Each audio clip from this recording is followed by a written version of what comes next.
بسم الله الرحمن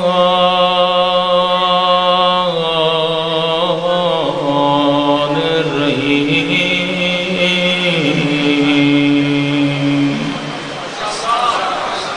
الحمد لله رب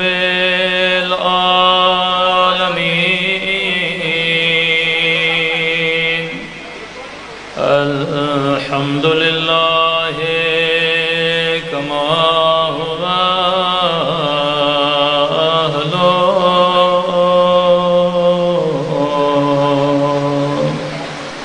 الصلاة والسلام على سيد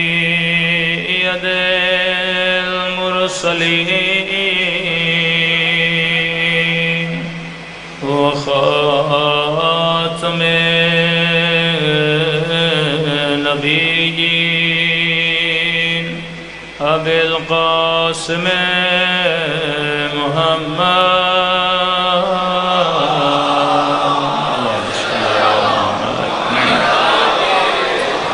وعلى آله الطيبين الطاهرين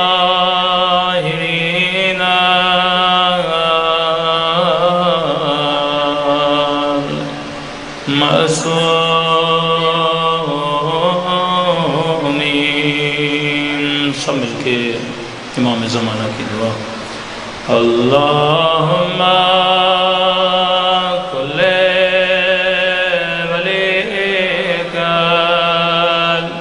حجت ابن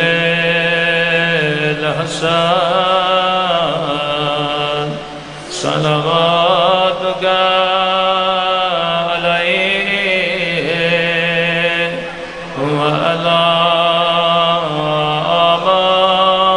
آبائه فی هذه الساعة وفی كل وليا وحافظا وقائدا وناصرا ودليلا وعنا حتى تسكنه أرضك وتمتعه فيها طويلا برحمتك يا أرحم الراحمين صلوات پڑھے محمد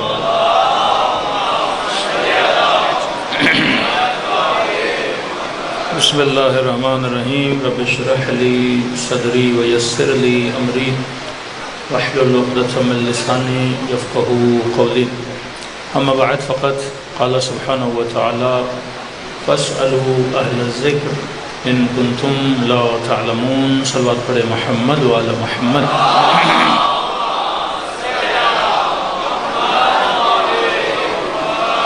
دعا ہے پروردگار عالم ہم سب کا آنا اس فرش عزا پہ اپنی بارگاہ عالی میں قبول فرمائے اور جس مقصد زندگی کی خاطر ان مجالس میں تشریف لاتے ہیں خدا ان مقاصد میں بھی ہم سب کو کامیابیاں کامرانیاں نصیب فرما دے یقیناً یہ رسول خدا کا وعدہ ہے سیدہ کی دعا ہے کہ اتنی گرمی میں ان ایام میں بھی خدا نے آپ کے دلوں میں عشق امام حسین کی حرارت کو بجھایا نہیں ہے فرمایا زمانہ گزرتا جائے گا لیکن وقت کا گزرنا کبھی بھی حرارت عشق ابی عبداللہ الحسین کو بجھنے نہیں دے گا فرش عزا انسان کو ایثار سکھاتا ہے فرش عزا انسان کو قربانی سکھاتا ہے یہ قربانی ہے کہ انسان جسم کو تکلیف میں ڈالے اور ذکر فرزند سیدہ کو سننے کے لیے آ جائیں۔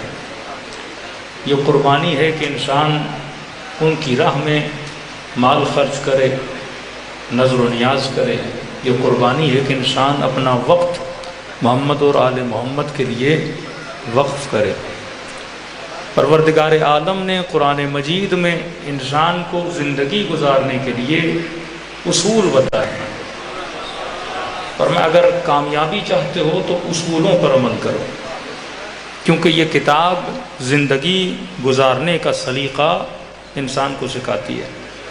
نہ یہ کہانیوں کی کتاب ہے، نہ یہ واقعات کی کتاب ہے، یہ اصول زندگی بتانے کی کتاب ہے۔ اگر ہم اصول سمجھ جائیں تو دنیا بھی آباد ہو جائے، آخرت بھی آباد ہو جائے۔ دیکھیے قرآن میں خدا نے یوسف کیا ہے، وہی قصہ بنی ہے فلم جناب یوسف پر جو انگریزوں نے بنائی ہیں، آپ دیکھنے کے قابل نہیں ہیں، لیکن یہی قصہ یوسف خدا کتنی عفت کے ساتھ بیان کر رہا ہے۔ حساس ترین موضوعات قرآن بیان کرتا ہے، پر اپنی عفت کے ساتھ بیان کرتا ہے۔ حضرت لوط کا قصہ یہ قرآن ہے، یہ کوئی رومن کتاب نہیں ہے کہ آپ کہانیاں پڑھیں، لیکن کتنے حیا کے ساتھ، کتنی عفت کے ساتھ خدا نے حضرت لوط کے قصے کو بھی کیا کیا ہے، بیان کیا ہے۔ کیونکہ خدا قصہ بیان نہیں کر رہا، خدا انسان کو زندگی گزارنے کے اصول بتا رہا ہے۔ خدا کہانیاں بیان نہیں کر رہا، انسان کو بتا رہا ہے کہ زندگی گزارنے کے اصول کیا ہیں۔ اگر ہدایت چاہتے ہو تو قرآن کے اصولوں کو پکڑو، دنیا بھی آباد ہو جائے گی، آخرت بھی آباد ہو جائے گی۔ کہ اکثر شیعوں سے سوال ہوتا ہے یہ کتاب ہدایت ہے، ہم نے کہا کتاب ہدایت ہے، کہ مسلمانوں میں تفریق کس وجہ سے؟ اصل تفریق بنی رسول کے بعد، کہ کچھ نے کہا کہ علی ہمارا امام ہے، کچھ نے کہا نہیں جناب ابا بکر ہمارے امام ہیں۔ یہاں سے تفریق ایجاد ہو گئی، اور آگے بھی شاخیں بڑھتی گئیں اسی سلسلے پر کہ بادشاہ کون ہے یا خلیفہ کون ہے۔ اور ہم نے یہ بول دیا کہ پہلے امام علی ہیں، دوسرے حسن ہیں، تیسرے حسین ہیں، چوتھے زین العابدین ہیں۔ تو کہنے لگے اگر یہ ہادی تھے اور امام تھے تو اچھا نہ ہوتا خدا اپنی کتاب میں ان کے نام بتا دیتا۔ یہ سوال ہر شیعہ سے ہوتا ہے، آپ کے بچے سے ہوتا ہے، اچھا نہ ہوتا کہ خدا قرآن میں نام بتا دیتا، مسئلہ حل ہو جاتا۔ میں نے کہا قرآن اصولوں کی کتاب ہے، نام بتانے کی کتاب نہیں ہے۔ قرآن اصل بیان کرتی ہے، اصل اگر مل گیا تو وہ بندہ بھی بڑی آسانی سے مل جاتا ہے۔ اکثر بولا جاتا ہے شیعہ لعنتیں کیوں بھیجتے ہیں؟ میں نے کہا لعنت بھیجنا حرام ہوتا تو قرآن کیوں بھیجتا؟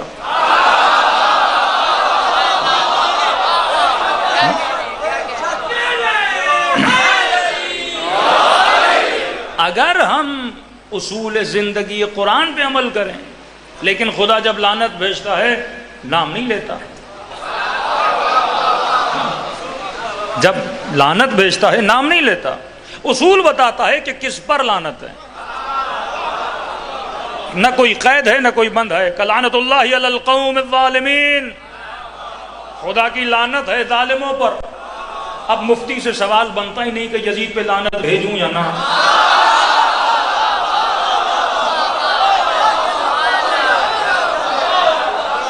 قرآن کے مقابلے میں مفتی کو تو لا کے نہیں کھڑا کر سکتے نا کہ اللہ کی لعنت ہے ظالموں پر، یا مانو اس نے ظلم کیا یا نہیں۔ اگر ظلم کیا تو لعنت ہے، بچانے کی بڑی کوشش کی ہے، کہتے ہیں نہیں اس نے حکم نہیں دیا تھا، ابن زیاد نے قتل کیا۔ اچھا اگر اس نے حکم نہیں دیا اور زیاد نے قتل کیا اور اس نے غلط کیا تو سزا کیوں نہیں دی؟ ہاں اگر ظالم نہیں تھا تو نبی کے نواسے کے ہونٹوں پہ چھڑی کیوں مار رہا تھا؟ تو اس سے کوئی یزید کو بچا نہیں سکتا کہ ظلم نہیں کیا۔ پھر یہ بحث ہی نہیں ہے، خدا نے اصل بتا دیا کہ اللہ کی لعنت ہے ظالموں پر، اللہ کی لعنت ہے جھوٹوں پر۔ یہ سارے اصل 44 مرتبہ خدا نے لعنت بھیجی ہے۔ میں نے کہا وہ 44 صفات باہر نکالو جس پہ بھی فٹ ہو،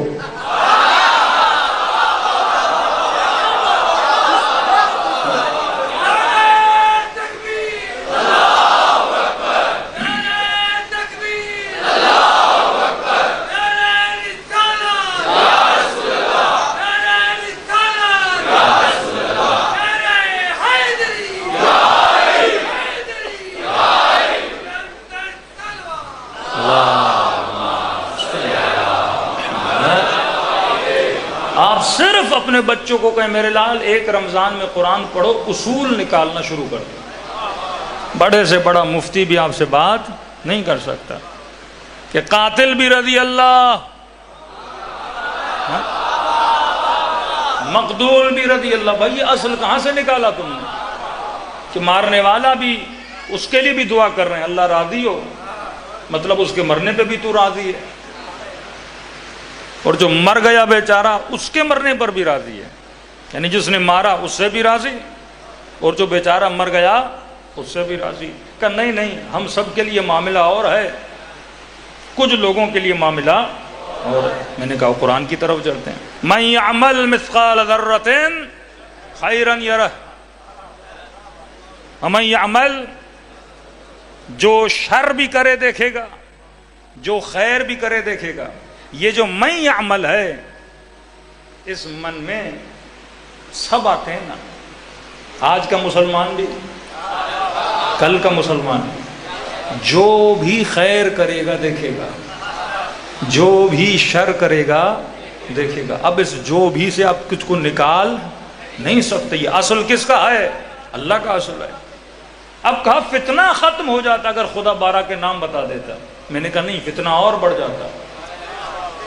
خدا احکم الحاکمین ہے، وہ جانتا ہے کہ میں نے قرآن کی بھی حفاظت کیسے کرنی ہے اور امت کے عقلاء کو میں نے راستہ کیسے دکھانا ہے۔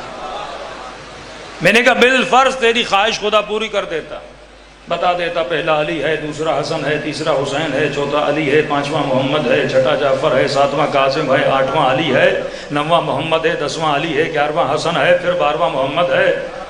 میں نے کہا کیا گارنٹی تھی کہ ابو سفیان اپنے بچوں کے نام وہی نہ رکھتا جو خدا نے بتایا ہے؟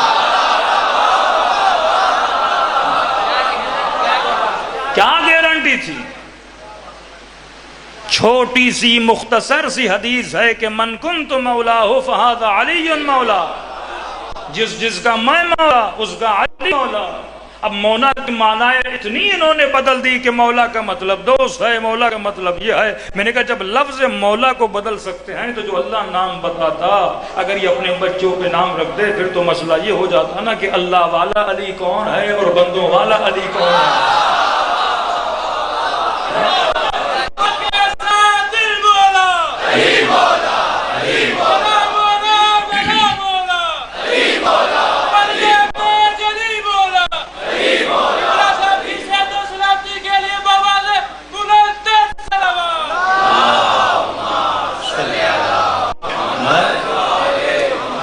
تو خدا نے کہیں بھی نام نہیں بتایا، صفت بتائی۔ نام سے زیادہ صفت مضبوط ہوتی ہے۔ آپ سے ایک چھوٹا سا سوال کروں، کسی نے مثلاً بیٹے کا نام رکھا شیر علی، اب ضروری تھوڑی ہے بیٹا شیر بنے، شاید چوہے کو دیکھ کے بھاگ جائے۔ کسی نے نام رکھا غلام علی، ضروری نہیں کہ یہ سلمان کی طرح غلام علی بنے۔ نام رکھنا دنیا کا آسان ترین کام ہے، آپ کی مرضی، جسے دل چاہے جرار بولو، جسے دل چاہے کرار بولو۔ نام رکھنے سے نہ کوئی جرار بنتا ہے نہ کوئی کرار بنتا ہے۔ نام کیا ہے؟ آپ نام رکھ دو، نام رکھنا بڑا آسان ہے۔ اللہ نے کہا نام نہیں بتاؤں گا، صفت کو پیدا کرنا بڑا مشکل ہوتا ہے۔ ایک مرتبہ کہتا ہوں بیٹے کا نام شیر رکھو، آپ بولو گے ٹھیک ہے رکھ لیا۔ ایک مرتبہ بولتا ہوں نو، اسے شیر کی طرح بہادر بناؤ۔ کون سی چیز مشکل ہے؟ شیر بننا مشکل ہے یا شیر کا نام رکھنا؟ سیاسی پارٹیاں بھی خود کو شیر بولتی ہیں نا۔ شیر بولنا بڑا آسان ہوتا ہے لیکن شیر بننا بڑا مشکل ہوتا ہے۔ صفت اپنے وجود میں پیدا کرنا، یہ اللہ نے کہا نام نہیں بتاؤں گا، صفت بتاؤں۔ لعنت کے لیے بھی اللہ نے صفت بتائی، میری لعنت ہے جھوٹوں پر، جھوٹ صفت ہے۔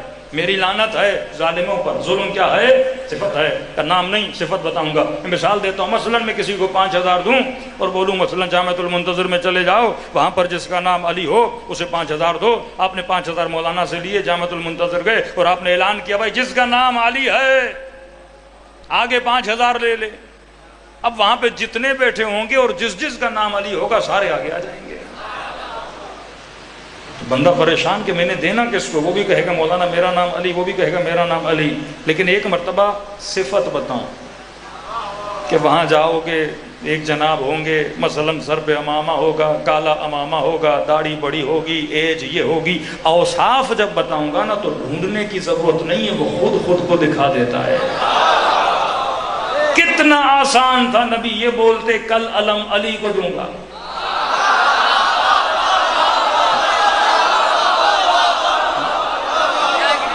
اتنی تشویش میں ڈال دیا تمام اصحاب کو، بولتے تھے کل علم علی کو دوں گا، کل نہیں، ان کو سوچنے پر مجبور کروں گا تاکہ صفات ان کے وجود میں بیٹھ جائیں۔ کل علم اسے دوں گا، مرد ہوگا، کرار ہوگا، غیر فرار ہوگا۔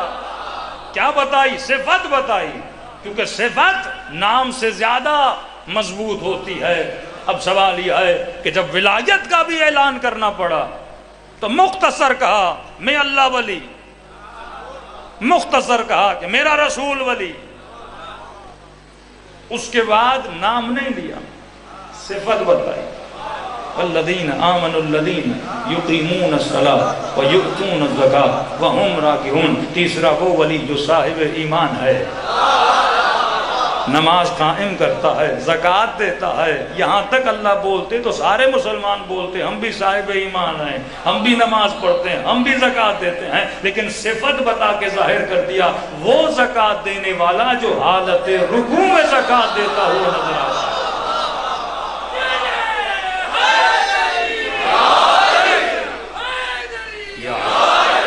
صفت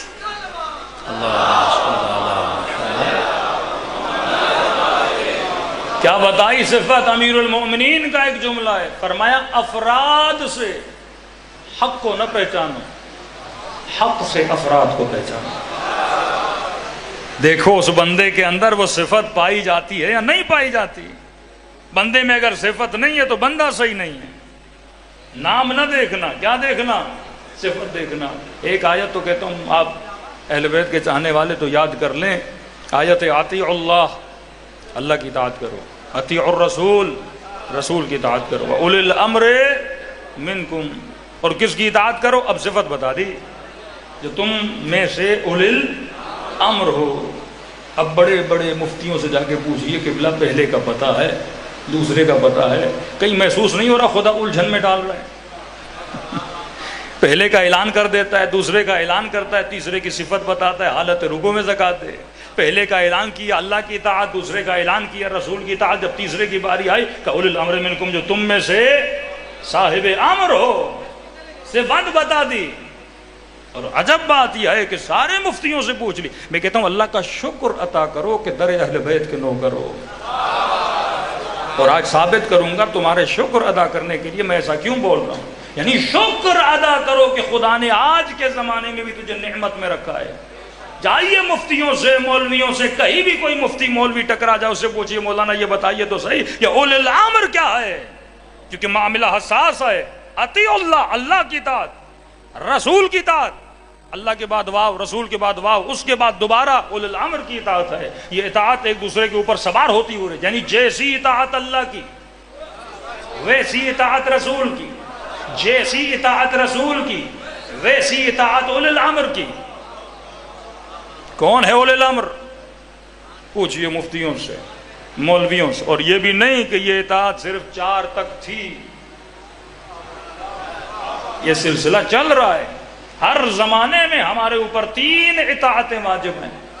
تو کہتے ہیں بھائی اولی الامر سے مراد وقت کا حاکم ہے۔ میں نے کہا مبارک ہو پاکستانیوں کو،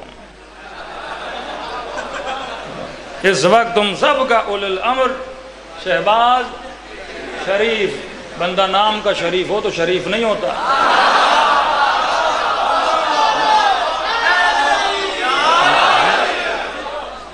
اولی الامر ہے، احترام کرنا چاہیے، اولی الامر ہے۔ تیسری اطاعت پاکستانیوں پر کس کی ہے اس وقت؟ ان کی تفسیر کے مطابق، ان کے مفتیوں کی تفسیر کے مطابق کہ اولی الامر کون ہوتا ہے؟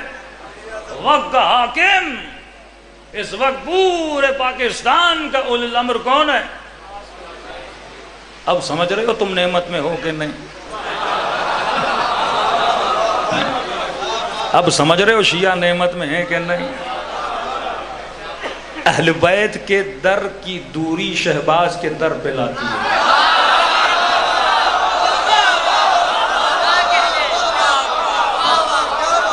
شکر خدا کرو، ہم نے آج بھی کہا کہ ہمارا اولو الامر پردہ غیب میں امام زمانہ ہے۔ اور پھر مسئلہ کیا ہوا کہ اولو الامر ہے شہباز۔ تبھی آپ کو تاریخ برادران مسلمان میں بہت کم ریولیشنز ملیں گی، بہت کم۔ طارق مسعود کا ایک لمبا تاریخ کربلا پہ تقریر ہے جس پہ بولتا ہے کہ جمہور اصحاب کا یہ فیصلہ تھا کہ یزید کے خلاف نہیں اٹھنا۔ کیوں؟ کیونکہ نبی کی حدیث ہے، ہاں چاہے حاکم حبشی غلام ہو تب بھی اس کے خلاف قیام کرنا کیا ہے؟ حرام ہے۔ انڈائریکٹ کہنے لگا کہ حسین نے وہ کام کیا جو نبی کے قول کے برخلاف تھا۔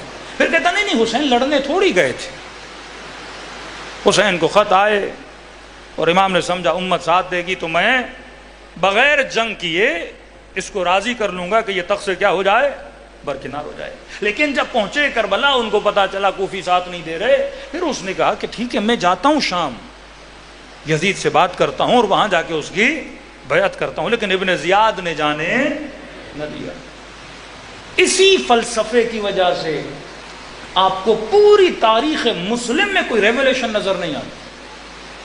ہمیشہ مسلمان غلام رہے، کبھی بنو عباس کے غلام رہے، یہی حدیثیں تھوپی گئیں کہ وقت کا حاکم اولی الامر ہے چاہے وہ یزید جیسا کیوں نہ ہو۔ ریفرنس دیتے ہیں عبداللہ ابن عمر، جناب عمر کے بیٹے نے بھی کہا امام حسین کو حاکم کے خلاف قیام نہیں کرنا چاہیے۔ اب یہ الگ بات ہے حدیثیں بنوائی کس نے، اس بحث میں نہیں پڑھتے، لیکن پھر میں نے کہا زندگی کس اصول کے تحت گزرنی چاہیے؟ قرآن کے اصول کے تحت۔ بندہ خدا اگر حاکم کے خلاف قیام کرنا حرام تھا تو مصطفیٰ نے مکے میں قیام کیوں کیا تھا؟ اگر حاکم کے خلاف قیام کرنا حرام تھا تو ابراہیم نے نمرود کے خلاف کیوں کیا تھا؟ موسیٰ نے فرعون کے خلاف کیوں کیا تھا؟ ہر نبی نے قیام کیا۔ پھر طاغوت اور جبت کا کیا ہوگا؟ جب ہم اصول قرآن کو چھوڑ دیتے ہیں تو زندگی بدبختیوں میں چلی جاتی ہے۔ تبھی آپ کو کبھی کوئی ریولیشن نظر نہیں آتی۔ پھر سوال ہے طالبان نے قیام کیوں کیا اپنی حکومت کے خلاف؟ پھر کشمیریوں کا کیا ہوگا؟ پھر جہاد کشمیر کا کیا ہوگا؟ جب تم یہ بولو کہ حاکم اتنا طاقتور ہو اور اس کے ساتھ لڑنے سے جانے چلی جائیں، فتنہ بپا ہو تو قیام نہیں کرنا چاہیے۔ یہ جب اصل قرآن کو بندہ چھوڑ دیتا ہے تبھی آپ کو تاریخ برادران مسلم میں قیام نظر نہیں آتے، بہت نادر و شادر۔ اگر قیام نظر آتے ہیں تو تاریخ تشیع میں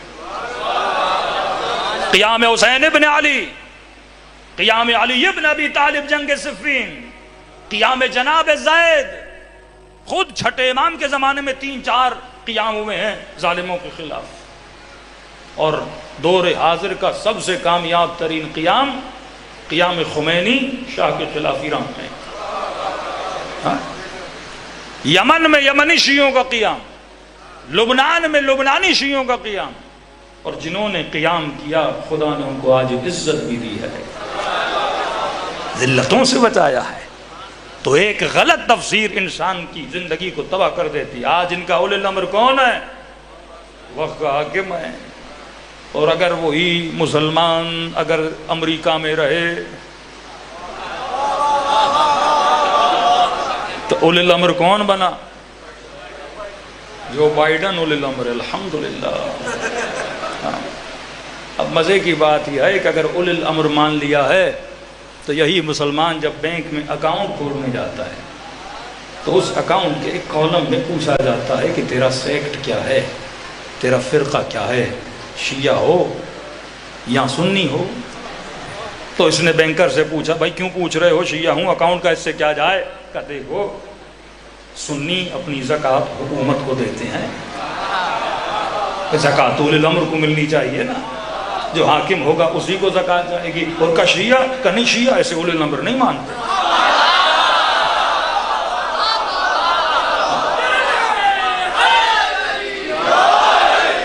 پاکستان کے قانون میں آئے، سیکٹ پوچھا جاتا ہے کہ سنیوں کی زکوٰۃ آٹومیٹیکلی کٹ جاتی ہے، اور کس کے اکاؤنٹ میں؟ اولی الامر کے اکاؤنٹ میں چلی جاتی ہے، اور کا شیعہ کا نہیں، شیعوں کو نہیں جاتی۔ یہ قبلہ مفتی جعفر صاحب کی محنتیں تھیں، جو آپ نے سنا ہوگا قومی اسمبلی پہ دھرنا ہوا تھا، اسی لیے دھرنا ہوا تھا کیونکہ ہمارے پیسے بھی کاٹ لیتے تھے۔ ہم نے کہا بھائی کس کھاتے میں کاٹ رہے ہو، ہم تجھے اولی الامر مانتے نہیں ہیں، ہم یا پیسے امام زمانہ کو دیں یا نائب امام زمانہ مجتہد کو دیں، تجھے کیوں دیں پیسے؟ تو کہا شیعہ ہو سنی ہو، ویسے تو پکے سنی ہیں، لیکن کہا نہیں یہاں لکھو شیعہ ہیں۔ کئی ایسے لوگ ہیں جو وہاں پہ سیکٹ کو کیا کر دیتے ہیں، بدل دیتے ہیں۔ اگر مان لیا، تبھی جنرل پرویز مشرف نے لال مسجد کے مولوی کو بولا کہ تو نے خود کتاب میں لکھا ہے کہ حاکم اولی الامر ہے، مجھے اولی الامر مان بھی رہا ہے اور مجھ سے پھر لڑ کیوں رہا ہے؟ کہا تیرا قتل میرے اوپر جائز ہے کیونکہ تو نے بغاوت کی ہے اولی الامر کے خلاف، اسی کا فتویٰ اسی پہ ٹھونپ کے اسے واصل جہنم کر دیا۔ تو اگر دامن اہل بیت انسان کا چھوٹ جائے نا، انسان کی زندگی کیا ہو جاتی ہے؟ تباہ و برباد ہو جاتی ہے۔ تو اللہ نے کہا صفت بتاؤں گا، نام نہیں بتاؤں گا۔ صفت یہ ہے انما یرید اللہ لیذھب عنکم الرجس اہل البیت ویطہرکم تطہیرا۔ اب جس کی مرضی جس کو لائے اہل بیت میں، اللہ کہتا ہے صفت بتا رہا ہوں، اہل بیت وہ ہیں جو ہر طرح کے رجس سے دور ہیں، جنہوں نے کبھی بت پرستی نہیں کی، جنہوں نے کبھی شرک نہیں کیا، جو کبھی توحید کے دامن کو نہیں چھوڑتے، وہ کون ہے؟ اہل بیت رسول ہیں۔ اسی طرح والعصر ان الانسان لفی خسر، سب کو بول رہا ہے خدا، اول سے لے کے آخر تک، قسم ہے وقت کی اور اس وقت میں گزرے ہوئے انسانوں کی زندگیوں کی کہ انسان خسارے میں ہے، لیکن الا الذین آمنوا صفت بتا رہا ہے، خسارے میں کون نہیں ہے؟ جو ایمان لائے، وعملوا الصالحات، اور جنہوں نے عمل صالح انجام دیا، اچھا عمل انجام دیا، وتواصوا بالحق وتواصوا بالصبر، اور جنہوں نے زندگی میں کس کا ساتھ دیا؟ حق کا ساتھ دیا، اور کس کا ساتھ دیا؟ صبر کا ساتھ دیا۔ صبر کا پہاڑ حسین ہے، حق کا پہاڑ علی ابن ابی طالب ہے۔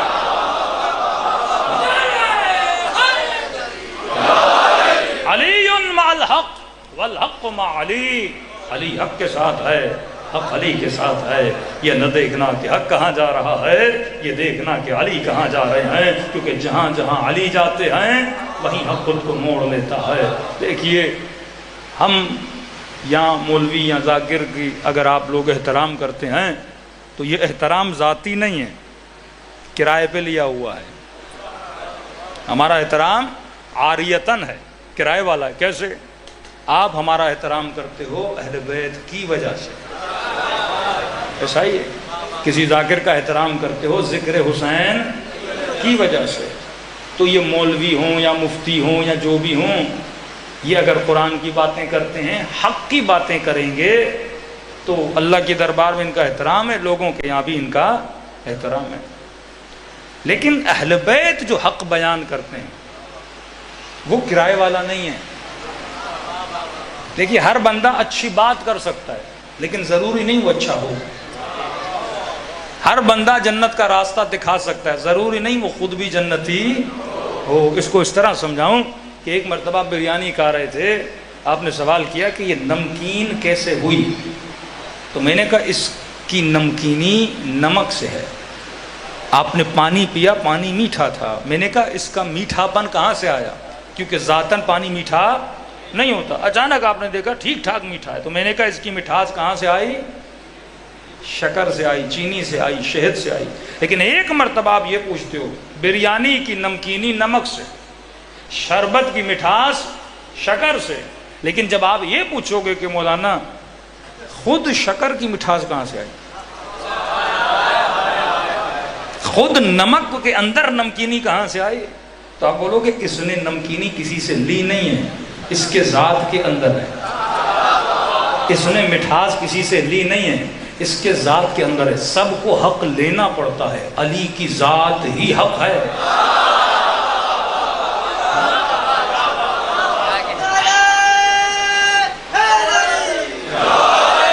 اب اگر کسی نے برحق ہونا ہے تو اس نے حق کس سے لینا ہے؟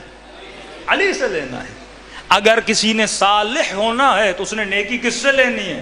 اہل بیت سے لینی ہے۔ اگر کسی نے رجس سے دوری کرنی ہے، طہارت کسی نے پانی ہے تو طہارت کس سے لے گا؟ علی ابن ابی طالب سے لے گا۔ کہ یہ وہ واحد در ہے، اے مسلمانوں دو چیزیں تمہاری زندگی کے لیے چھوڑے جا رہا ہوں۔ اگر زندگی گزارنے کے اصول ملیں گے تو قرآن سے، اگر زندگی گزارنے کے اصول ملیں گے تو زندگی محمد اور آل محمد سے۔ یہ دو اصول ہیں، اگر اس پہ چلو گے تو دنیا بھی آباد ہے، آخرت بھی آباد۔ صلوات پڑھے محمد و آل محمد۔ اب مختصر 3 اہل بیت کی زندگی کے حصے، جو اس سال مجالس کا میرا ٹاپک بھی رہا ہے، تو بہت بڑا لیکن مختصر کر کے، اگر آپ اہل بیت کی زندگی کو حصوں میں تقسیم کرنا چاہو، مثلا رہبر معظم نے کتاب لکھی ہے 250 سالہ انسان، پوری اہل بیت کی زندگی کو بطور ایک انسان انہوں نے دکھایا ہے، یعنی الگ الگ نہیں کیا، اولنا اوسطنا آخرنا محمد بل کلنا محمد، سب کو ایک انسان کی زندگی میں انہوں نے لایا ہے۔ اب زندگی انسان یا زندگی اہل بیت علیہ الصلوۃ والسلام کی اگر ہم تقسیم بندی کریں کہ کتنے حصے بنتے ہیں اہل بیت کی زندگی کے، تو فرماتے ہیں 3 حصے ہیں اہل بیت کی زندگی کے۔ پہلا وہ حصہ جس میں اہل بیت کی کرامات، اہل بیت کے معجزے، اہل بیت کی جنگیں، اہل بیت کی عصمت، اہل بیت کا علم لدنی، یہ حصہ ہے۔ دوسرا اہل بیت کی زندگی کا حصہ کہ امیر المومنین کپڑے کون سے پہنتے تھے، امیر المومنین روٹی کون سی کھاتے تھے، امیر المومنین کا گھر کیسا تھا، امیر المومنین کی سواری کون سی تھی۔ تیسرا حصہ اہل بیت کی زندگی کا اصول زندگی اہل بیت۔ اب ان تینوں حصوں میں سے میری زندگی کا پریکٹیکلی جس کے ساتھ کنیکشن ہے وہ کون سا ہے، یہ ذرا سوچئے۔ امیر المومنین امام تھے، کیا میں امام بن سکتا ہوں؟ نہیں۔ امیر المومنین عصمت الہی کے حامل تھے، کیا میں وہ عصمت حاصل کر سکتا ہوں؟ نہیں۔ امیر المومنین کے پاس، رسول کے پاس علم لدنی تھا، کیا وہ علم میں لے سکتا ہوں؟ نہیں۔ وہ اپنی ٹھوکر سے مردے کو زندہ کر سکتے تھے، کیا میں کر سکتا ہوں؟ نہیں۔ وہ انگلی کے اشارے سے چاند کے 2 ٹکڑے کرتے تھے، کیا میں کر سکتا ہوں؟ نہیں۔ شجاعت امیر المومنین آج کوئی اتنا شجاع بن سکتا ہے جیسے علی ابن ابی طالب تھے، ہو بہو نہیں بن سکتے۔ تو پہلا جو زندگی کا حصہ ہے پریکٹیکلی اس کا میری زندگی سے لینا دینا نہیں ہے، وہ فضیلت صرف علی کی ہے، کوئی مانے یا نہ مانے اللہ نے وہ فضیلت ان کو عطا کی ہے۔ کہ علی تیری مثال کعبے کی طرح ہے، کوئی کعبے کو مانے یا نہ مانے، کعبہ کسی کے در پہ نہیں جاتا، دنیا کعبے کے در پہ جاتی ہے۔ آج دنیا حسین کے در پہ آئی ہے نا، یہ فضیلت صرف اہل بیت کی، صرف انبیاء کی ہے، ہمارا لینا دینا اس فضیلت میں نہیں ہے۔ پہلا حصہ۔ دوسرا حصہ مولا علی کی سواری کیا تھی، گھوڑے پہ سوار ہوتے تھے۔ رسول کی سواری کیا تھی، گدا تھا، خچر تھا، کیا تھا۔ مولا علی کیا کھاتے تھے، سخت ترین جو کی روٹی، ابلے ہوئے کدو، علی کی خوراک۔ لباس کیا تھا، جوتی میں 70 وصلے لگے ہوئے، پھٹا ہوا لباس۔ اس کا بھی میری زندگی سے پریکٹیکل لینا دینا نہیں ہے۔ نہ آج میری سواری گھوڑا ہے، نہ آج میری سواری گدا ہے، نہ میں سخت جو کی روٹی کھا سکتا ہوں۔ یہ بھی فضائل مختص ہیں، کس کے ساتھ؟ امیر المومنین کے ساتھ، اور اپنے زمانے کے حساب کے ساتھ۔ کہ چھٹے امام پر کسی نے اعتراض کیا، اے فرزند رسول آپ اپنے بابا کی سیرت پہ عمل نہیں کر رہے، دیکھیے ہم علی کی سیرت پہ عمل کر رہے ہیں۔ امام نے کہا کیا کہنا چاہتا ہے؟ کہ دیکھ میرا لباس پھٹا ہوا ہے، میری جوتی پھٹی ہوئی ہے، اور آپ کا لباس مجھ سے اچھا ہے، جبکہ آپ کے بابا علی ایسا لباس نہیں پہنتے تھے۔ میرے چھٹے امام نے کہا میرے بابا کا زمانہ اور تھا، میرا زمانہ اور ہے، زمانے کے حساب سے لباس پہنا جاتا ہے۔ بابا کے زمانے میں فقیروں کی تعداد زیادہ تھی، میرے زمانے میں مسلمانوں کی حالات بہتر ہے۔ فرمایا فقیروں میں رہتے ہوئے امیروں والے نخرے نہ کیا کر۔ یہ سیرہ علی ابن ابی طالب نہیں کہ آپ کا ایک بستی میں گھر ہے جہاں سب کے پاس موٹر سائیکل ہے اور آپ بڑی بڑی گاڑی میں جا رہے ہو۔ کہ غریبوں کے دل میں کیا پیدا ہوگی؟ حسرت پیدا ہوگی۔ جس معاشرے میں ہو، جس محلے میں ہو، اسٹیٹس کیا رکھا کرو، وہ رکھا کرو۔ اور آپ نے دیکھا ہوگا کئی مسلمانوں نے اس حصے کو بہت پکڑا ہوا ہے، بھائی نبی مٹی کے برتن میں پیتے تھے، ہم مٹی کے برتن میں پیئیں گے۔ نبی کے بال بڑے بڑے تھے، ہم بال کیا رکھیں گے بڑے؟ بھائی ہر چیز اپنے زمانے کے حساب سے ہوتی ہے، صرف نبی کے بال بڑے نہیں تھے، اس زمانے میں سب کے بال بڑے تھے۔ وہ دشمن تھا، دوست تھا، ایک معاشرہ تھا، ایک حساب تھا، ایک کتاب تھا، ایک ثقافت تھی، ایک کلچر تھا، اس حساب سے۔ ہاں اگر کہا ہے تو کرو، اگر نہیں کہا تو ہمارے لیے حجت نہیں ہے۔ اب نبی خچر پہ بیٹھتے تھے، تو پراڈو پہ کیوں بیٹھتا ہے؟ صرف پیالے کو تھوڑی کاپی کرنا ہے، اگر کاپی کرنا ہے تو ہر چیز کو کاپی کرو۔ جیسے بعض درویش آپ نے دیکھا ہوگا کرتے ہیں، بھائی اس زمانے میں ایسا تھا تو ہم ایسا کریں گے، تو فرمایا دوسرا حصہ زندگی اہل بیت، اس کا بھی پریکٹیکل میری زندگی سے لینا دینا نہیں ہے۔ تیسرا حصہ ہے اصول زندگی اہل بیت، جس کا ڈائریکٹ میری زندگی سے لینا دینا ہے۔ اصول کیا ہے؟ فرمایا لباس پہنو، لیکن اصل یہ ہے کہ لباس حیا ہونا چاہیے۔ اب تو انڈیا کا ہے یا چائنا کا ہے یا رشیا کا ہے، اللہ کا اس سے لینا دینا نہیں ہے۔ اپنے کلچر میں رہتے ہوئے اپنا لباس پہنو، لیکن شرط اور اصل یہ ہے لباس حیا ہونا چاہیے، لباس عفت ہونا چاہیے۔ اب یہ کہے کہ رسول نے بریانی نہیں کھائی تھی لہٰذا ہم بریانی نہیں کھائیں گے۔ ہاں نبی نے نہاری بھی نہیں کھائی تھی، نبی نے حلیم بھی نہیں کھایا تھا، اس زمانے میں جتنا مولوی حلوہ کھاتا ہے وہ بھی نہیں تھا۔ ہاں تو تم کیوں کھاتے ہو؟ اصل بتا دیا، کھانا جو بھی ہو کھاؤ، لیکن اصل یہ ہے حلال ہونا چاہیے، طیب ہونا چاہیے، طاہر ہونا چاہیے۔ یہ تین اصل کسی بھی غذا میں مل جائیں، بندہ کیا کر سکتا ہے؟ کھا سکتا۔ پھر نوجوان پوچھتے مولانا برگر حلال ہے کہ نہیں؟ بھی حلال ہے۔ پھر کہتے مولانا طیب ہے کہ نہیں؟ میں نے کہا حلال بھی ہے، طاہر بھی ہے، طیب نہیں ہے۔ مولانا پزا کھاتے ہیں، میں نے کہا حلال بھی ہے، طاہر بھی ہے، طیب نہیں ہے۔ اب طیب کا مطلب یہ ہے کہ ایسی غذا جو انسان کے بدن کو فائدہ دے، نقصان نہ دے۔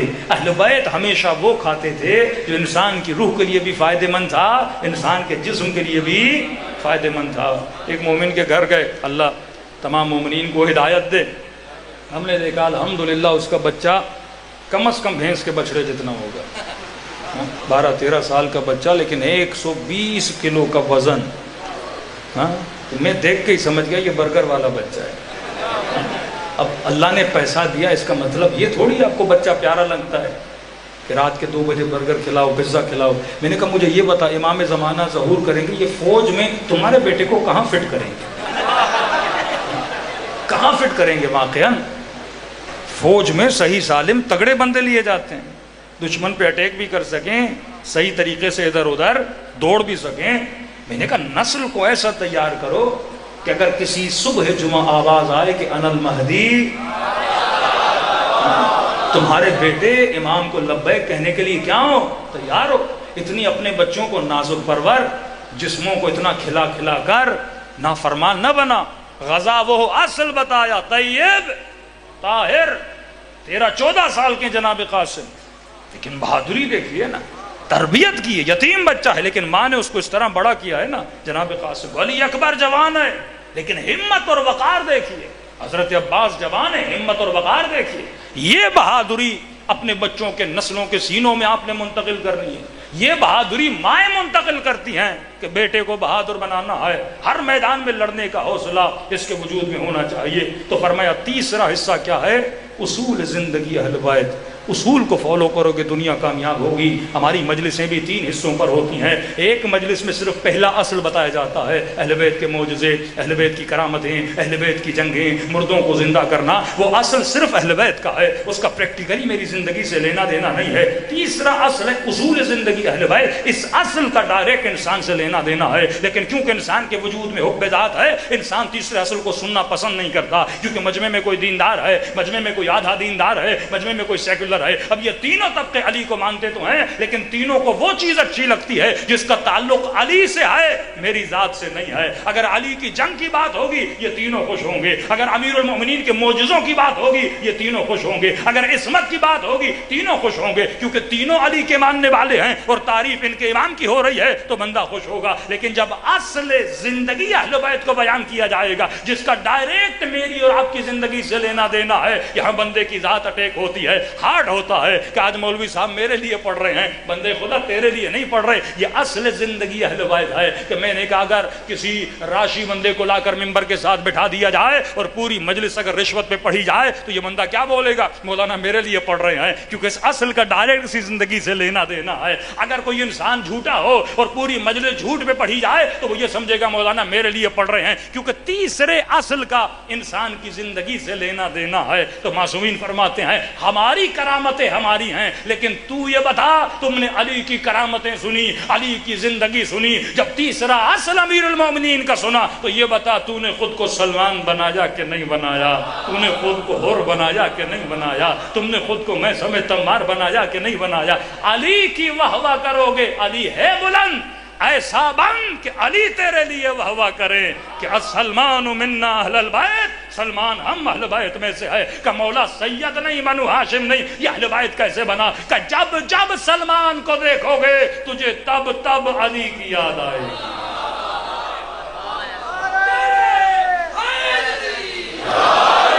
اصول زندگی اہل بیت کو جب انسان فالو کرتا ہے تو انسان میں رنگ اہل بیت پیدا ہوتا ہے.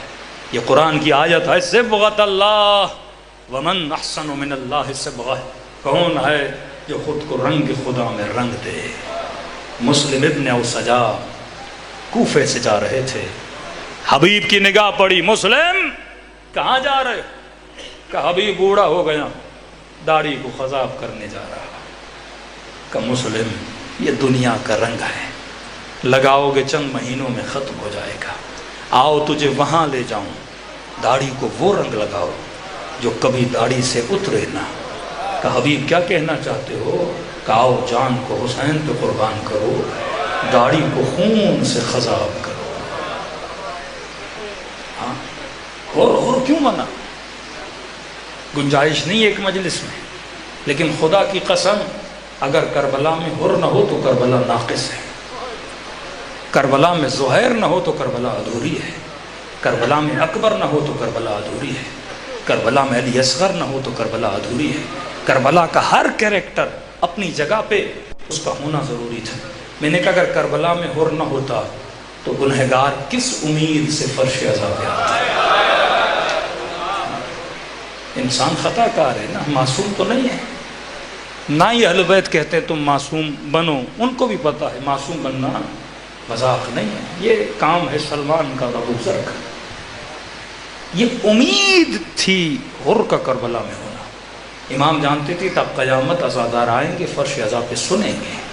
جب سنیں گے نا کوئی حر تھا جس نے اتنی بڑی خطا کی کہ حسین کے گھوڑے کے لجام فرس میں ہاتھ ڈالا، آنکھوں میں آنکھیں ڈال کے کہا حسین جانے نہیں دوں گا. تب امام کو جلال آیا کہ ثقلت کا امک، اور تجھ پہ تیری ماں روئے یا تیری عزا میں تیری ماں بیٹھے. دیکھو کبھی کبھی بندے کے وجود میں انرجی ہوتی ہے. آپ ایسے سمجھیے کہ ایک گودام ہے کپاس کا، اس گودام میں آگ لگنے کی کیپیبلٹی موجود ہے، صرف چنگاری لگے تو پورا گودام جلتا ہے. ایک ٹینکر ہے پیٹرول کا، اس کے اندر طاقت ہے پھٹنے کی، بس ضرورت کیا ہوتی ہے؟ چنگاری لگے.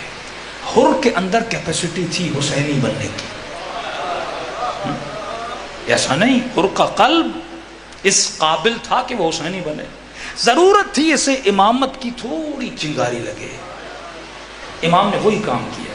جب انسان سو جاتا ہے نا غفلت میں، کسی چیز کا پتہ نہیں لگتا، نہ اپنا پتہ ہوتا ہے نہ گھر والوں کا. جب آپ سوتے ہیں آوازیں آتی ہیں، کون مر رہا ہے، کون جی رہا ہے، کون آ رہا ہے، کون جا رہا ہے، 8 گھنٹے آپ کو کچھ پتہ ہی نہیں. اسے کہتے ہیں غفلت. حر غفلت میں تھا. امام نے کہا حر تیری ماں تیری عزا پہ بیٹھے. یہ ایک سردار کو جملہ بولنا، اس جملوں پہ جنگ بھی ہو جاتی تھی کہ میری ماں کو کہہ رہے ہو. فوراً حر کہنا چاہتا تھا کچھ، لیکن جب یہ چنگاری لگی نا اس کے وجود میں تو نیند سے اٹھ گیا. جب کہنا چاہا تو اچانک اس نے سوچا کہ حسین کس کا بیٹا ہے، میں نے کس کے گھوڑے کو پکڑا ہے. کہنے لگا حسین میں بھی کہہ سکتا ہوں لیکن کیا کروں، تیری ماں زہرا ہے.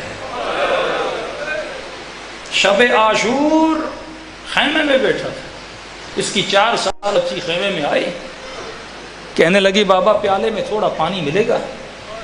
کہا بیٹی پانی پڑا ہے پینے کا نہیں بابا، اپنے لیے نہیں، سامنے والے خیموں سے ہو کے آ رہی ہیں بابا، بچیاں اتنی پیاسی ہیں۔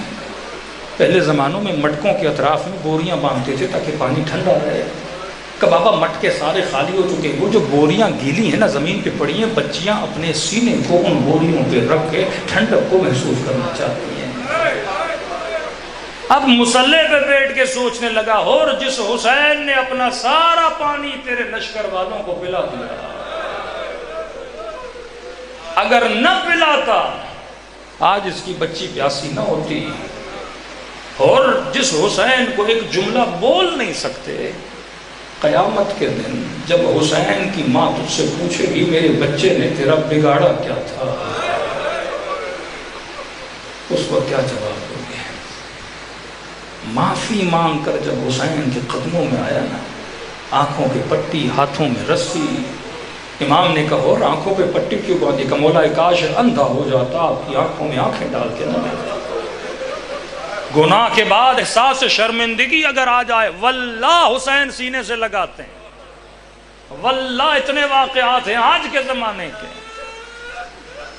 فرمائے اور ہاتھوں میں رسی کیوں باندھی؟ کہ مولا کاش ہاتھ کٹ جاتے، لجا میں فرس کو نہ پکڑتا۔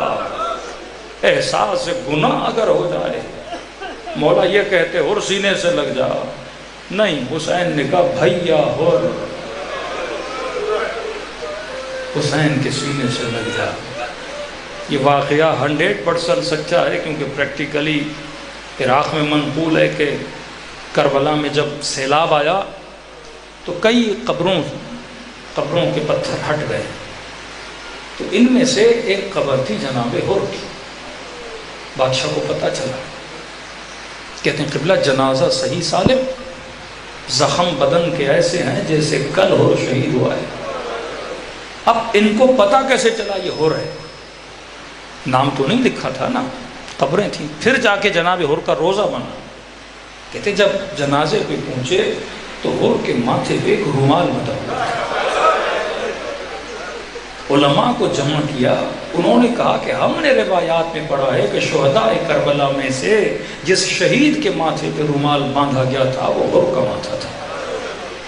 اب سنو گے کہ رومال کیوں باندھا تھا؟ کیونکہ امام ہے کریم، کبھی معصوم کسی کو تکلیف نہیں دیتے، نہ زبان سے نہ عمل سے۔ یہ جملہ حر کو بولنا کہ حر تجھ پہ تیری ماں روئے، یہ ایک طرح سے توہین جناب حر تھی، لیکن امام نے بولا کس چیز کے لیے؟ تاکہ حر کو بیدار کرے نا۔ کبھی ایک بندہ جب نیند سے نہیں اٹھتا اسے جھٹکا لگانا پڑتا ہے، کرنٹ لگانا پڑتا ہے، کبھی 400 وولٹ کا کرنٹ لگانا پڑتا ہے تاکہ مرا ہوا بندہ بھی کیا ہو جائے؟ زندہ ہو جائے۔ حر کو یہ بھی احساس نہیں میں حسین کا راستہ روک رہا ہوں، فرزند رسول بالکل سویا ہوا ہے، سمجھے امام نے 400 وولٹ کا جھٹکا لگایا یہ کہہ کر کہ تیری عزا پہ تیری ماں بیٹھے۔ کہتے جب سرہانے پہ پہنچے نا امام حسین، مولا کے دل اور دماغ میں یہ بات تھی کہ کہیں حر کے دل میں یہ شکایت نہ ہو کہ حسین میری ماں کے لیے ایسا نہ بولتے۔ 2 جملے کہے امام نے، حر کا سر اپنی گود میں رکھا اور رکھتے ہی حر کی ماں کی تعریف کرنا شروع کر دیا کہ حر کتنی شریف تھی تیری ماں جس نے تیرا نام حر رکھا، تو دنیا میں بھی حر آخرت میں بھی حر۔ پہلا جملہ بول کے امام حسین نے حر کے دل سے وہ بات بھی نکالنے کی کوشش کی، اور صرف یہ نہیں کہا حر تو نے میری ماں زہرا کا احترام کیا ہے۔ ارے امت نے زہرا کا احترام نہ کیا، اور کسی نے اماں زہرا کے دروازے پہ آگ لگائی۔ امام حسن فرماتے ہیں بند گلی میں میری اماں زہرا کو تماچا مارا گیا، بڑا مقام ہے، اور تو نے میری اماں زہرا کا احترام کیا۔ حسین نے جیب سے ایک رومال نکالا، کہا اور یہ میرے اماں زہرا کے ہاتھوں سے سیا ہوا رومال ہے، کسی شہید کے ماتھے پہ نہیں باندھا، حر کے ماتھے پہ باندھا۔ کہا اور جب قیامت کے دن اٹھائے جاؤ گے نا، اماں زہرا کی نشانی کے ساتھ اٹھائے جاؤ گے۔ کیونکہ تو نے میری اماں زہرا کا احترام کیا تھا۔ عزیزو، یہ مجلس حسین کشتی حسین کی مانند ہے، کیسے بھی تھے کیسے بھی ہو، لیکن مجلس میں آنے کے بعد ایسے بنو جیسے کربلا میں حر بنا، جیسے زہیر بنا۔ بڑا آسان ہے، زندگی کو اہل بیت کے حوالے کرو، اصول زندگی اہل بیت کے مطابق زندگی گزارو، پھر دیکھو کیسا سکون۔ آیت اللہ عظمیٰ شیرازی بزرگ سے پوچھا نا کسی نے، قبلہ آپ کو پتہ چلے 1 ہفتے میں آپ مر جاؤ، ہوتا ہے بعض انسان کو بیماری ہوتی، ڈاکٹر کہتے 2 مہینہ، کہ اگر آپ کو یقین دیا جائے 2 مہینے میں آپ مر جائیں، آپ سب سے پہلا کام کون سا کریں گے؟ ہاں، یہی سوال مجھ سے ہو یا آپ سے ہو کہ بھائی 1 ہفتے میں مر جاؤ، کوئی بولے گا نماز پڑھوں گا، کوئی بولے گا زیارت حسین کروں گا، کوئی بولے گا تہجد پڑھوں گا، کوئی بولے گا توبہ کروں گا، یہی کریں گے نا۔ آقا شیرازی بزرگ نے کیا بولا؟ فرمایا میرے لال اگر مجھے پتہ چلے نا 1 ہفتہ کیا 1 دن میں آپ مر جاؤ گے، میں وہی کروں گا جو آج تک کرتا ہوا آیا ہوں۔ زندگی ایسی ہونی چاہیے، 1 سیکنڈ کے بعد بھی ملک الموت آئے، ریڈی ہو؟ بولے ہاں حسین کا سپاہی ہوں، تیار ہوں۔ وہ چاہے ظہور امام ہو یا ظہور موت ہو، دونوں کے لیے مومن کو کیا ہونا چاہیے؟ راضی ہونا چاہیے۔ اور اس تیاری کے لیے بہترین جگہ اور موٹیویشن کے لیے اگر کوئی جگہ ہے وہ مجلس حسین ابن علی۔ فرمایا خلوص سے دل سے مجھ حسین کو سلام کرو، خدا تجھے ثواب زیارت حسین عطا کرے گا۔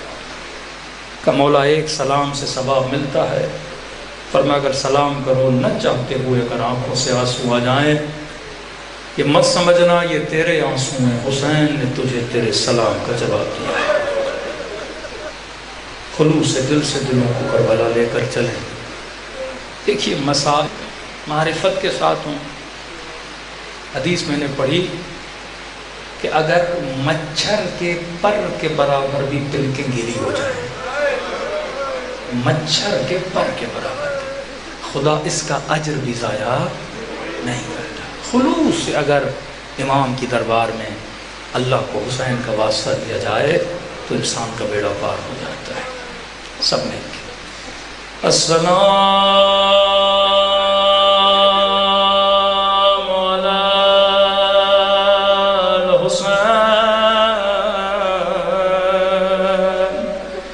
وعلی علی ابن الحسین وعلی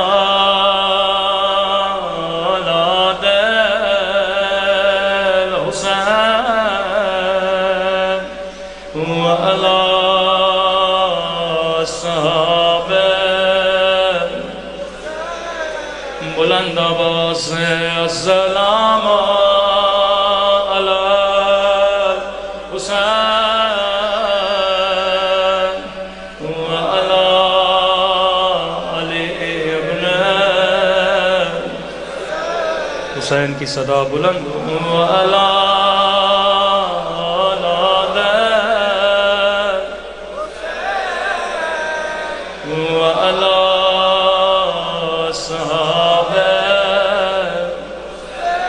بلند آواز سے السلام علی حسین وعلی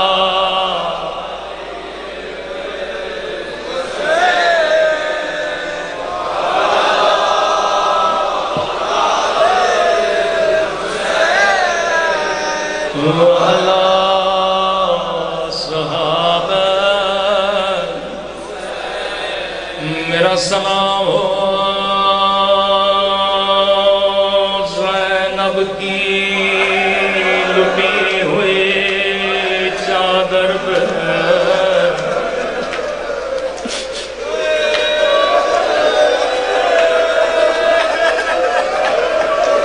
چالیس سال خون روتے رہے، اللہ کسی غیرت مند بھائی کو یہ منظر نہ دکھائے۔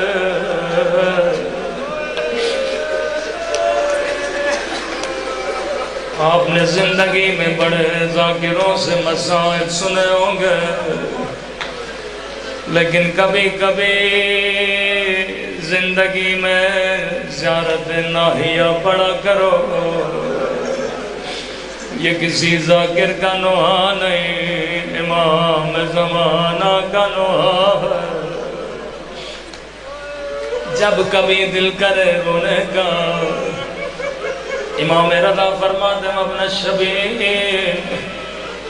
جب کبھی بھی رونا چاہو تو میرے جد حسین پہ رویا کرو۔ بیٹا مر جائے یا باپ جدا ہو، آنسوؤں کو ضائع نہ کیا کرو، آنسو بڑے قیمتی ہوتے ہیں، حسین پہ بہایا کرو۔ اب یہ جملے میرے نہیں، امام زمانہ کے جملے ہیں، یہ سلام میرا نہیں، حجت خدا کا سلام۔ سنیں گے کیسے اپنے جد پہ روتے ہیں، فرمایا میرا سلام ان زخمی رخسارہ پہ،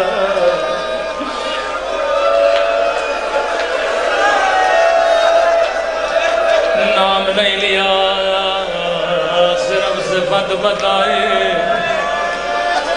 آواز سن پڑھا، میرا سلام ان ننے سے زخمی رخساروں پر، جن کا رنگ بدلتا رہا، یہ نہیں کا رنگ بدل گیا بلکہ بدلتا رہا۔ کبھی شمر کے تماچوں نے رنگ نیلا کیا،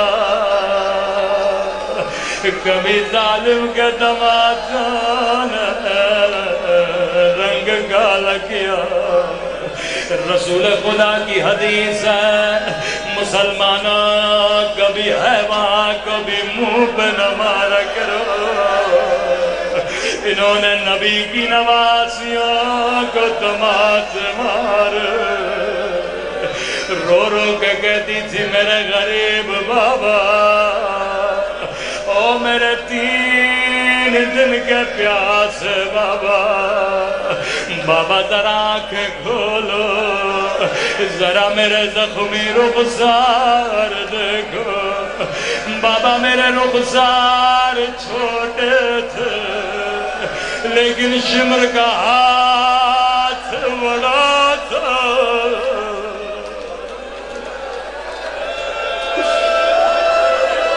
میں قربان امام زمانہ آپ کی مظلومیت،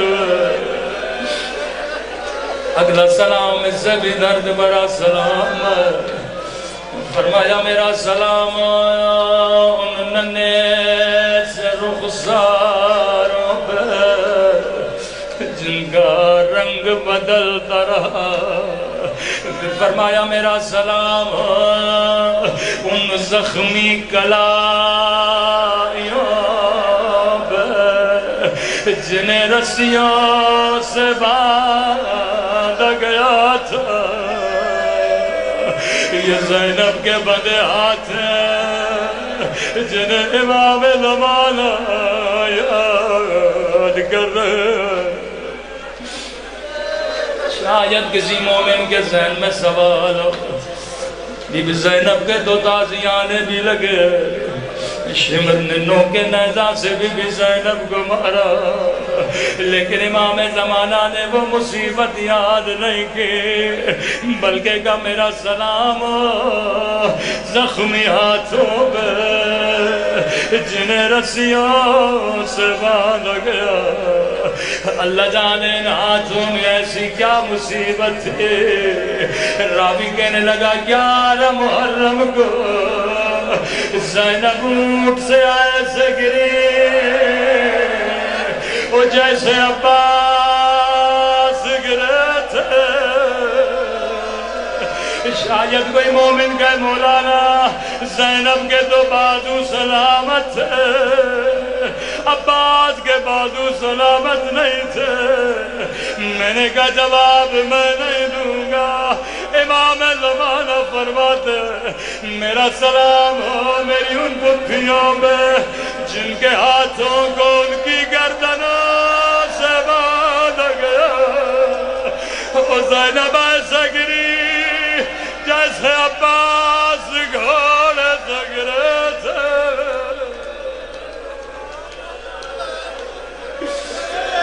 میں قربان بی بی زینب کی مظلومیت میں۔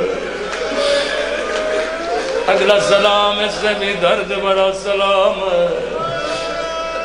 فرمایا میرا سلام ان زخمی کلائیوں پہ جنہیں پس گردن باندھ گیا۔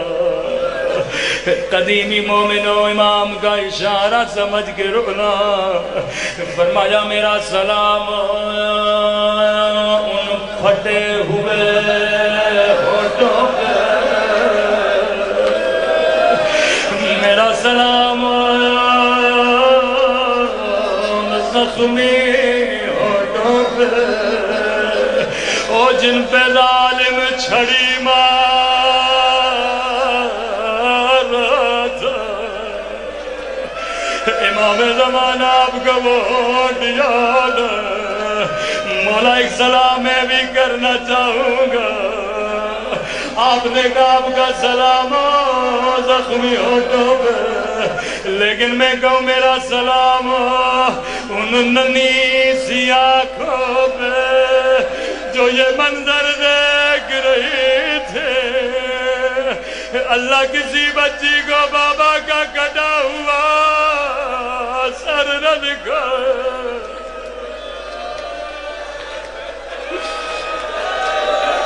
اتنا روتے تھے، اتنا روتے تھے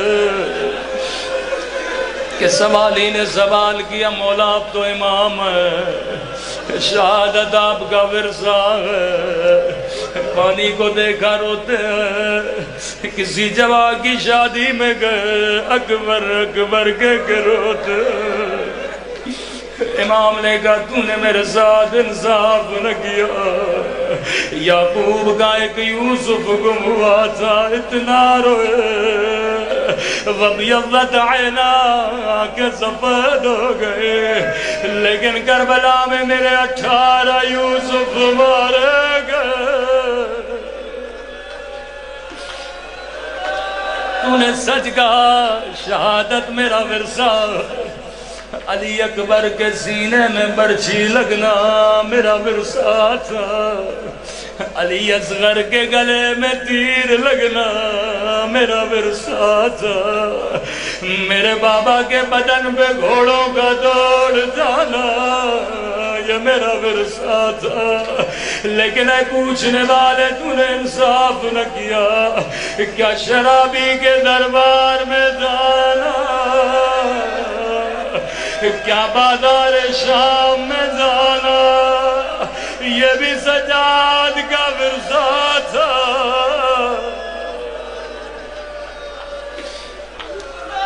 اتنے مظلوم ہر کسائی کو پتا تھا کہ مولا جب بازار میں جاتے کہتے ہم گوشت پہ کپڑا ڈال دیتے، کہیں سجاد کی نگاہ نہ پڑے۔ ایک دن کسائی کپڑا ڈالنا بھول گیا، جیسے مولا کی نگاہ پڑی رو کے کہنے لگے ہائے میرا غریب بابا، ہائے میرا پیاسا بابا۔ کسائی کو کہا میرے قریب جی میرے مولا، مولا پتا نہیں تھا آپ آنے والے ہیں ورنہ میں کپڑا ڈال دیتا۔ کہا کسائی یہ بتا تو نے ذبح کرنے سے پہلے پانی پلایا تھا یا نہیں؟ کہتا ہے مولا میں مسلمان ہوں۔ رو کے کہنے لگے ہائے میرا علی اصغر، ہائے میرا 6 مہینے کا بھائی، وہ 3 دن کا پیاسا تھا۔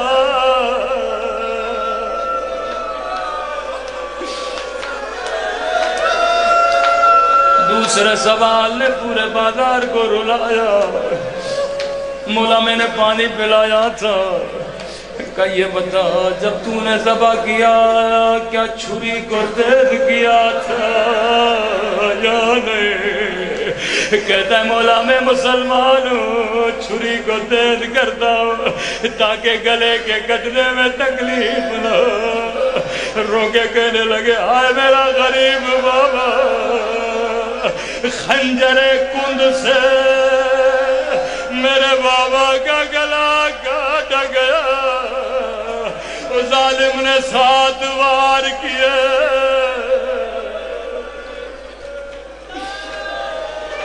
آخری سوال قرآن بابا کیا، آخری سلام، آخری سوال اور زحمت کو تمام. کہنے لگے قصائی جب تو نے حیوان کو ذبح کیا کوئی اور حیوان تو نہیں دیکھ رہا تھا؟ یہ شیعوں کو وصیت ہے کبھی حیوانوں کو حیوانوں کے سامنے ذبح نہ کیا کرو. کہتا ہے مولا میں آپ کا چاہنے والا، میں نے پیچھے جا کے ذبح کیا. ایک مرتبہ زمین پہ بیٹھے سر سے امامہ اتارا، رو کے کہنے لگے ہائے میری پھوپھی زینب، وہ 70 قدموں سے دیکھ رہی تھی. وَالشِّمْرُ جَالِسٌ عَلَى صَدْرِهِ آخذ بِلَحْيَتِهِ، بابا کے سینے پہ سوار تھا، بابا کی داڑھی ہاتھ میں تھی، لئی خنجر جلاتا رہا. بہن کہتی رہی نہ کاٹ نہ کاٹ. اماں زہرا نے چکیاں پیس پیس کے بولا ہے